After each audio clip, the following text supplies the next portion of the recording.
বাংলাদেশে 430 এর বেশি প্রজাতির প্রজাপতি তালিকাভুক্ত রয়েছে।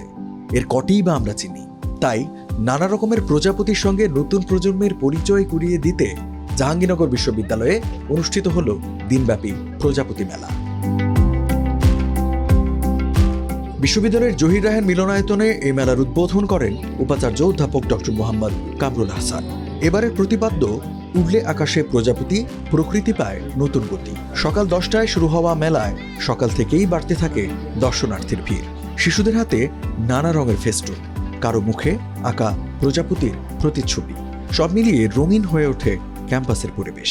বাবার সাথে এখানে এসেছি, তারপরে আমি অনেকগুলো প্রজাপতি দেখেছিলাম, তারপরে আমার গালের মধ্যে একটা প্রজাপতি দেখেছি। এখানে এসে বিভিন্ন রকমের প্রজাপতির যেখানে প্রদর্শন আছে ভালো লাগছে, আর সবকিছু মানে অ্যারেঞ্জমেন্ট আমরা ছিলাম, তো ভালো লাগছে।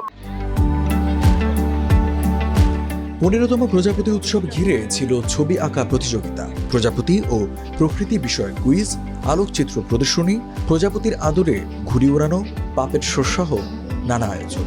ছিল বর্ণাঢ্য র্যালিও।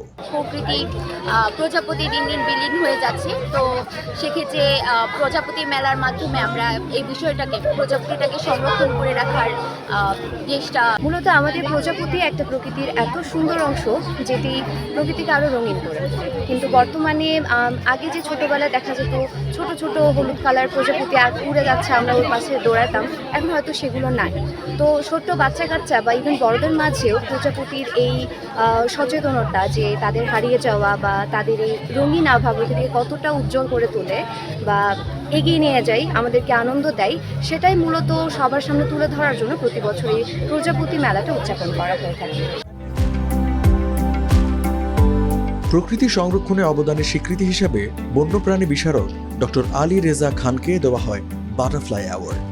এছাড়া বাটারফ্লাই ইয়ং এনথুসিয়াস্ট অ্যাওয়ার্ড পান শাহরিয়ার রাব্বি তন্ময় ও নূরে আফজারি।